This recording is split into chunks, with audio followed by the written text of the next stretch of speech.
This video is brought to you by IDS Wares. मेटा भन्ने बित्तिकै Facebook होला, messenger होला, व्हाट्सएप होला, चाहिँ इन्स्टाग्राम होला, चलिरहेछ नि त, यत्रो धेरै चलिरहेछ। तपाईँ हरेक दिन चाहिँ यही समाजमा त एक घन्टामा चाहिँ 2-4 हजार पैसा गइरहेको होला मेटाको अफिसमा। त्यो हाम्रो पैसा त्यसरी लुट्ने त्यसले चाहिँ तपाईँको यहाँ हामीसँग चाहिँ तपाईँको दर्ता हुनु पर्दैन, कर तिर्नु पर्दैन, त्यसको कामले नफैलिने गलत कुरा हामीले नियन्त्रण गर्नु पर्दैन, पर्छ। उनी सञ्चार तथा सूचना प्रविधि मन्त्री पृथ्वी सुब्बा गुरुङ 3 पटकको एक महिना म आउने बित्तिकै मैले सूचना जारी गरेँ, त्यसपछि सूचना जारी गरेँ, त्यसपछि तेस्रो पटक सूचना गरेँ, अस्ति मात्रै सकियो। अब 7 दिनभन्दा बढी दिन मैले त्यो आयो चाहिँ दर्ता गरे पनि हुन्छ, नत्र दर्ता गरे पनि त्यो एक हप्तापछि त्यो बन्द हुन्छ। अबको 7 दिनभित्र मेटा दर्ता नभए फेसबुक इन्स्टाग्राम सबै बन्द गरिदिन्छु भन्दैछन्। तर उनले यसो भन्न थालेको पनि महिनौ भइसक्यो। यो अवधिमा न त मेटा उनले भने जस्तो दर्ता हुन आयो, न त मन्त्रीले फेसबुकलाई नै बन्द गर्न सके। सुरुमा त सोसल मिडिया बिल मार्फत यी प्लाटफर्महरूमाथि कडाई गर्न खोजिएको थियो, तर त्यो प्रयास तपाईँ हामी सबैको कलेक्टिभ इफोर्ट्सले असम्भव भयो।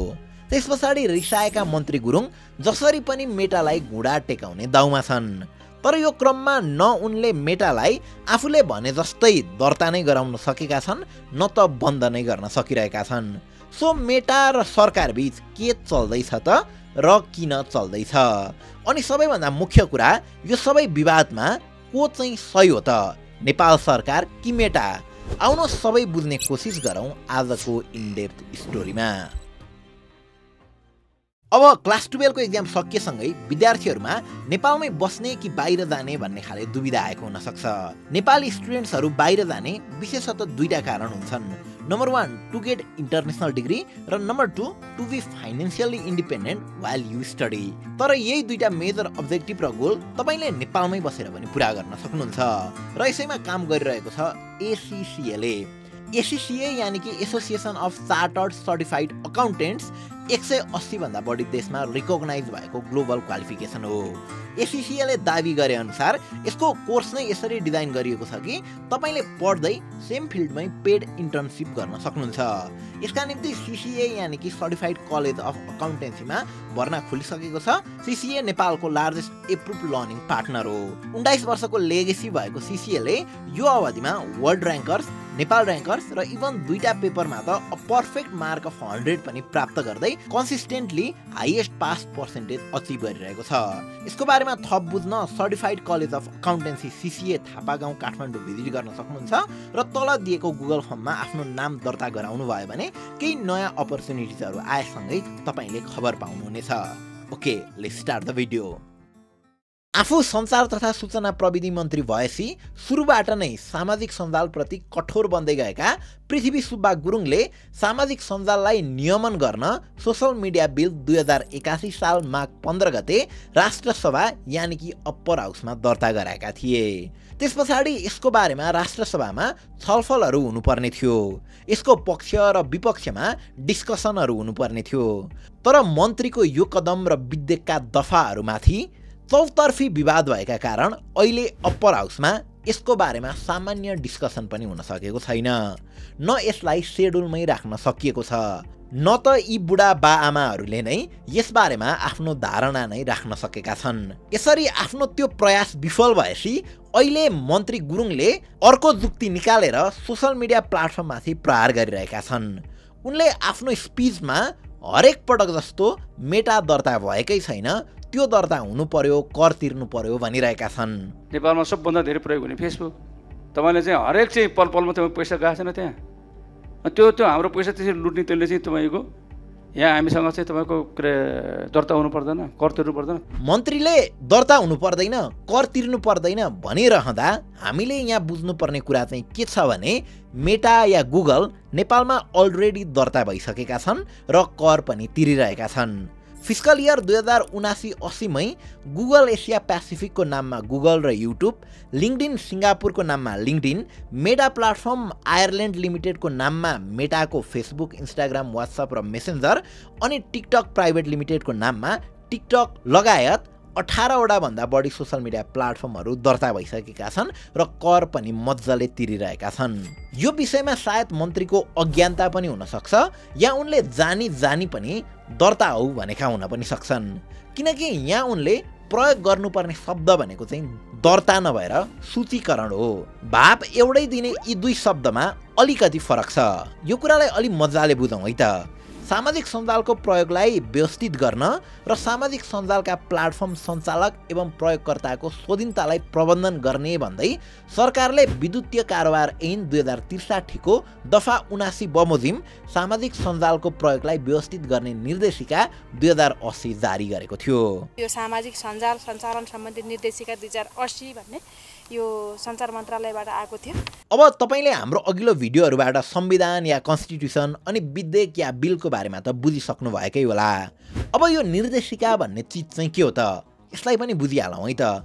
बिललाई सदनबाट पास गरेपछि त्यही बिलको आधारमा त्यसलाई अझै सिस्टमेटिक वेमा कार्यान्वयन गर्न सरकारले वा सम्बन्धित निकायले निर्देशिका बनाउँछ। अब यहाँ चाहिँ यो कुरा सरकारसँगै रिलेटेड भएको कारणले गर्दा सरकारले बनाउने भयो, तर निर्देशिका चाहिँ आफ्नो कार्यक्षेत्र अनुसार त्योसँग सम्बन्धित निकायहरूले आफ्नो लागि निर्देशिका बनाउँछन्। अब त्यो बनेको निर्देशिकालाई पार्लियामेन्टमा गएर पास गराइरहनु पर्दैन, अरू ठाउँमा पास गराइरहनु पर्दैन। सो जसको सरकार छ उसले आफू अनुकूल नै पुराना बिलहरूमाथि टेकेर आफूलाई अनुकूल हुने गरी निर्देशिकाहरू बनाउन पाउने भए। अब सामाजिक सञ्जालको प्रयोगलाई व्यवस्थित गर्ने निर्देशिका 2080 साल मङ्सिर 11 मा नेपाल राजपत्रमा प्रकाशित भएको थियो। सोही निर्देशिका अनुसार मङ्सिर 15 गते विभिन्न सोसल मिडिया प्लाटफर्महरूलाई सञ्चार मन्त्रालयले 3 महिनाभित्र आफ्नो प्लाटफर्म मन्त्रालयमा सूचीकरण गर्न अनुरोध पनि गरेको थियो। दर्ता होइन, सूचीकरण। यानि कि सोसल मिडिया प्लाटफर्महरूले हामी उक्त निर्देशिका अनुसार कम्प्लाई गर्छौँ, त्यहाँ भएका कुराहरू मान्छौँ भनेर सूचीकृत हुनुपर्ने भनिएको थियो। तर त्यो अवधिमा ठुला प्लाटफर्महरू कुनै पनि दर्ता हुन आएनन्। त्यस पछाडि फेरि 2081 भदौ 25 गते ती प्लाटफर्म सञ्चालकलाई पुनः अनुरोध गर्दै अर्को सूचना सार्वजनिक भयो। यो बीचमा टिकटक, भाइबर, विटक यी 3 प्लाटफर्महरू सूचीकृत हुन आए। ठुलो हिस्सा ओगटेका मेटा, गुगल आएनन्। त्यस पछाडि 2024 अक्टोबर 22 मा केही ठुला सामाजिक सञ्जाल प्लाटफर्मका चिफ अपरेटिङ अफिसरलाई सम्बोधन गरी सूचीकृत हौ भन्दै इमेल मार्फत पत्रचार पनि गरिएको थियो। अनि फेरि 2081 माघ 21 गते गोर्खापत्र राष्ट्र दैनिक र द राइजिङ नेपालमा सूचना प्रकाशन गरी सूचीकरणका लागि आह्वान गरियो। अनि अन्तिम पटक 2081 चैत्र 7 गते सूचीकरणका लागि 30 दिनको समय अवधि दिई पूर्ण सूचना प्रकाशित गरिएको थियो। यो सूचनाको म्याद सकिएकै 1 महिनाभन्दा बढी बितिसक्यो। अब यो अवधिको बीचमा भने निम्बज भन्ने अर्को एउटा प्लाटफर्म पनि सूचीकृत भयो। यसरी अहिलेसम्म टिकटक, भाइबर, विटक र निम्बज गरी जम्मा 4 वटा प्लाटफर्महरू सूचीकृत भएका छन्। तर अहिलेसम्म पनि ठुलो हिस्सा ओगट्ने मेटा र गुगल दर्ता हुन आएकै छैनन्। यसको मतलब उनीहरू सम्पर्कमै नआएको भन्ने चाहिँ होइन। कान्तिपुरमा सजना बरालले लेखेको यो आर्टिकल अनुसार पछिल्लो पटक वैशाख 4 मा सिङ्गापुरबाट मेटाकी public policy manager Rujan server लगायत प्रतिनिधिले सञ्चार सचिव राधिका अर्यालसहित मन्त्रालयका अधिकारीहरूसँग करिब 1 घण्टा भर्चुअल कुराकानी गरेका रहेछन्। सो कुराकानीमा मेटाका प्रतिनिधिले नेपालको ऐन कानुन पालना गर्ने तर निर्देशिकाको भरमा सूचीकृत हुन नसक्ने आशय व्यक्त गरेका रहेछन्। अब उक्त निर्देशिकामा चाहिँ के छ त त्यो पनि हेरौँ है त। यो निर्देशिकालाई एकतिर राखेर अनि सोसल मिडिया बिललाई अर्कोतिर राखेर हेर्नुभयो भने कुन के हो भन्ने छुट्याउनै गाह्रो पर्छ। यी दुवै कुरा एक अर्काको कपी हुन् जस्तो देखिन्छ। जस्तै यही निर्देशिकाको दफा 9 मा नेपालको सार्वभौमसत्ता, राष्ट्रिय एकता, स्वाधीनता, स्वाभिमान लगायतको विरुद्धमा केही लेख्न बोल्न पाइँदैन भनिएको छ र यस्ता कुराहरूलाई like, comment, repost, tag, mention, subscribe गर्न पाइँदैन भनिएको छ। देजाभु भएन? अस्ति सोसल मिडिया बिलमा पनि ठ्याक्कै यही कुरा हामीले गरेका थियौँ। अब यो बाहेक पनि अन्य प्रावधानहरू के छन् त्यो पनि हेरौँ है त। सामाजिक सञ्जाल प्लाटफर्म सञ्चालन गर्ने व्यक्ति वा संस्थाले मन्त्रालयमा सूचीकरण गर्नुपर्ने, सूचीकृत नभएका सामाजिक सञ्जाल प्लाटफर्मलाई मन्त्रालयले जुनसुकै बखत बन्द गर्न सक्ने, प्रचलित कानुन विपरीत नहुने गरी मात्र विज्ञापन प्रसारण गर्ने, सामाजिक सञ्जाल प्रयोगकर्ताको हित र सुरक्षाका लागि आवश्यक शिक्षामूलक सामग्री निरन्तर रूपमा प्रसारण गर्नुपर्ने, सामाजिक सञ्जालको प्रयोगको क्रममा आएको गुनासोको सम्बोधन गर्नुपर्ने। अब यी बेसिक कुराहरूमा कुनै पनि प्लेटफर्मलाई खासै समस्या नभएको जस्तो देखिन्छ। समस्या चाहिँ कहाँ गएर उत्पन्न हुन्छ भने नेपालको सामाजिक सञ्जाल निर्देशिकाले प्लेटफर्मलाई 24 घण्टाभित्र सरकारले मागेको सामग्री हटाउन निर्देशन दिएको छ र प्रयोगकर्ताको डेटा उपलब्ध गराउनुपर्छ भनेको छ। यही कुरामा चाहिँ मेटाको आपत्ति रहेको देखिन्छ। मेटाले यस्ता नियमलाई आफ्नो ग्लोबल प्राइभेसी पोलिसी र युजर डेटा प्रोटेक्सनसँग बाजिने ठान्छ। यसरी कन्टेन्ट नै हटाउनु पर्ने र त्यो व्यक्तिको डेटा सरकारलाई उपलब्ध गराउनु पर्ने कुरा चाहिँ अगेन सोसल मिडिया बिल मार्फत पनि ल्याउन खोजिएको थियो, तर त्यति बेला सबैभन्दा बढी सरकारको यही कुरामा विरोध भएको थियो। अब फेरि निर्देशिकाको नाममा सोसल मिडिया बिलमै भएका अनावश्यक प्रावधानहरूलाई निर्देशन गर्न खोजिएको जस्तो देखिन्छ। यही निर्देशिका बमोजिम सूचीकृत भएर आएको टिकटकमा त यसको असर देखिन थालेको छ।